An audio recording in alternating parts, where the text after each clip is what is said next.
Hello and welcome back to the Son of the Morning Comics channel, and we're here to do another review. What we're looking at here right now is The Butcher of Paris by Stephanie Phillips from Dark Horse Comics. I have issues 1 through 3 here to review.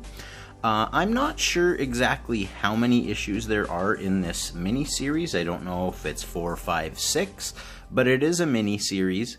What attracted me to this in the first place was the cover art on issue number 1. So you see a cleaver into a board with the Eiffel Tower and blood running. I was hooked. It said based on a true story. I needed to figure out what was going on here. So I picked it up and I was very pleasantly surprised that this is a fantastically written series with amazing art. So let's get into it. So they're in Paris. Paris in 1944, occupied Paris. So they are in. Here the German soldiers, the Gestapo, I don't know what you want to call them, the SS I guess is probably who they are, accosting this man here, Dreyfus. His last name is Dreyfus. He's a Jewish man. He's also been helping other Jewish people escape out of Paris. They aren't happy with him for that. Now, this is sort of, and we'll get back to him after, but so he's arrested, he's brought in, and then in a separate scene here we have a couple who are coming to see this doctor. And we don't know exactly what they want from him, but it would appear that one of them is Jewish or both of them are Jewish, and that they're looking for help to get out of the city, be safe, that sort of thing. Now, what we do find here is that this doctor, his name is Marcel Petois. I don't know how to pronounce that. I'm bad Canadian. I should know how to pronounce a French name. But when he says he's going to help them, they're going to give him money. He'll do what he can. He opens his drawers and we see it's just full of syringes. So this is ominous. A little bit of foreshadowing going on there. And so here you see this guy here is a detective, and he is, he's talking here, and then as they do that, they bring in this Dreyfus, and basically what happens here is that this Mrs. Dreyfus says that she'll give them 100,000 francs if they let the husband go. The SS officer says that will get him a conversation on him possibly winning his freedom. And so basically what ends up happening is they give him all of their money to this SS officer, who then tells Dreyfus that if he wants to survive, that he needs to help them take down the resistance, help them take down the people that are getting the Jewish people out of Paris. So he goes to visit this guy here, and this is the guy he is supposed to be setting up.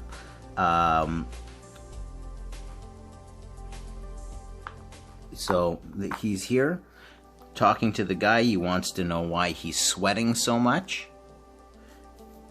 And he is sweating, of course, because he is there not doing what he's supposed to be doing. He's there with this guy here, the resistance guy's name is Raoul Fourier. He he suspects him at first, but he convinces him that, he's just he just wants to help get Jewish people out of the city. He's told to go to a different location. The SS guy drops him off at that location. At which point he opens the door, and you see here it's he says that Raoul sent him, and he says, "Come in, sir." Now, we already kind of know who this guy is, and we're kind of suspicious of him already, and we'll see what happens. At any rate,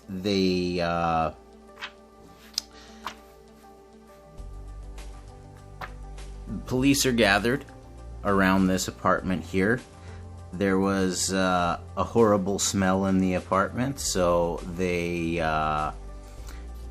had to get the police to come in. They searched the place, and they find some gruesome stuff in the basement of the house, and the good doctor is now missing.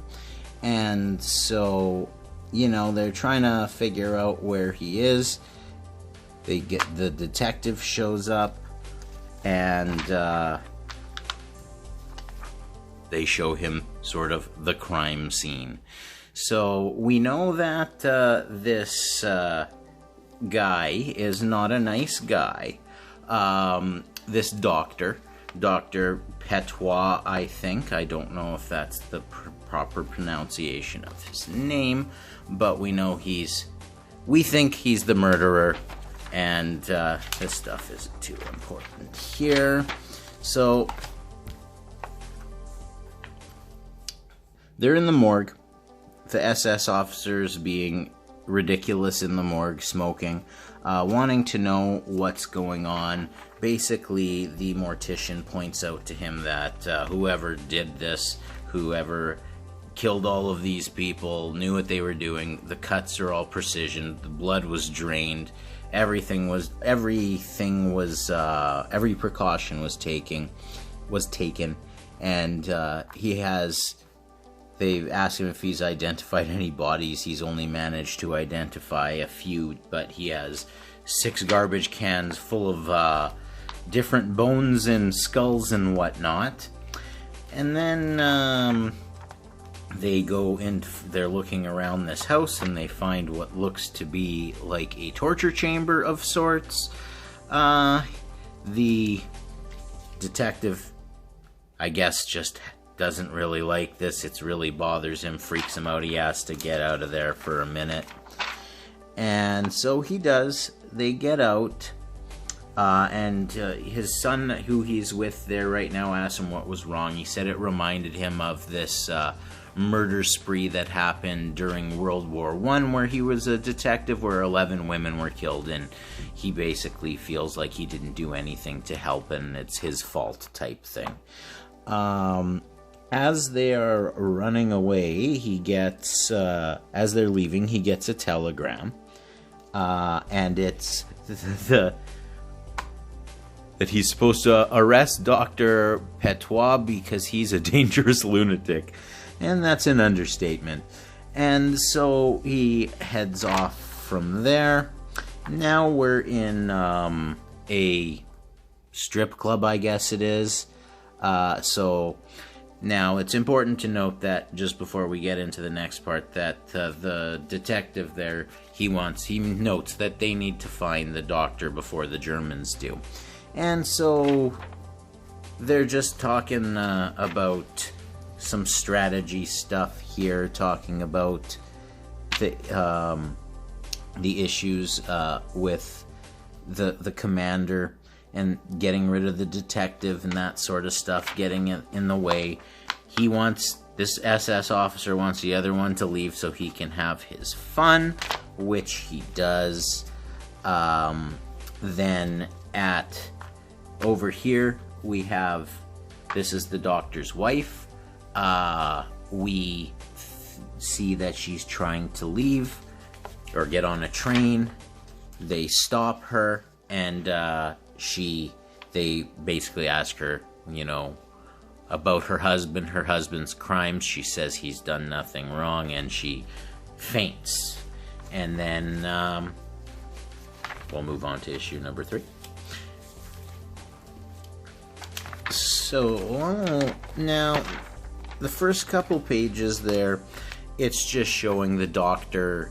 Petois when he was in when he was in World War I as a soldier, and he decided to detonate a grenade and blow himself up. Now, how that didn't kill him and how he's able to be a normal human walking around, I don't know. But whatever the case may be, in this section here, the detective is basically questioning people that know the Doctor, and nobody can believe that he has done the things that he's accused of, and even to the point where one of his friends is getting aggressive with the detective, saying that he doesn't know what he's talking about. And so there's nothing much going on there. She's just asking the police or the SS if they could not have the reporters take pictures of her as they bring her in, but they say they're just doing their job. The reporters are. So the Doctor's wife is now in custody, and she's being questioned by the SS officer, who doesn't get anywhere. And the detective notices that this is going on, or gets word of it, and he goes in there, and he's this is a little funny. He's like, "What are you doing to my witness?" And he says, "My witness was found by my officers and questioned by my interrogators." I don't know if a police detective in France would be talking like this to an SS officer, but that's besides the point. The SS officer doesn't think that the woman has any use to them. Now, he questions her in a much more calm manner, and while he's doing this, they also, in his mind, he is mentioning that, there's different kinds of spouses of serial killers. There's some of them will defend them vehemently. Some of them will act like they don't know what's going on. This, that, the other thing. With her, it's hard to tell yet who or what it is, but I'm kind of thinking she knows what's going on. Now, interesting scene here. This is a party that they're having, and basically two officers here discussing how they know that they've lost the war at this point, and that one general is coming to replace the other one, the one that took the city, but the other one is there to destroy it, because they know that the Allies are going to head for Paris before they go to Berlin, because Paris it's an ideal, the city of light. So I thought that was kind of interesting as well. And this is interesting here too, because the detective is trying to figure things out, and his son comes up with a theory. He says, "What if he was using his status as a respected doctor to lure his patients to their deaths, knocking them out, stealing their belongings, and destroying the evidence? As a doctor, he knows what drugs won't leave a trace." Very smart, even though he's going to be a lawyer and not a detective. Very, very smart kid. He tells him it's a good theory, but they don't, until then, he's calling him Watson, that he's Sherlock and whatever, you get it.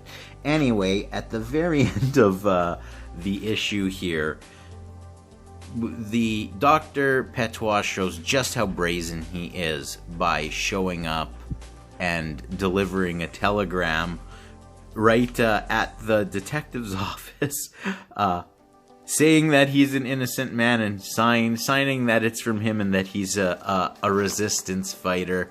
He chases him outside, and it's just a fantastic illustration of him here, just being furious at what has just happened, and he's saying that he's gonna track him down, he'll find him. And I love the he's just so pleased with himself, isn't he? The good doctor. And then we have the I believe what'll probably be the cover of the next issue, number 4, which comes out on March 4th, which is next week. So the timing of this is perfect. So, like I was saying, very, very big fan of this mini-series. Stephanie Phillips has done an absolutely wonderful job writing this story so far. I love the art. The cover art here is absolutely fantastic. The art on the inside of the book is also great. Very much looking forward to number 4. We'll be bringing you a review of number 4 when that comes out. So if you like content like this, if you like indie comic reviews, hit the like button, subscribe to the channel. This is the Son of the Morning, and we will see you on the next video.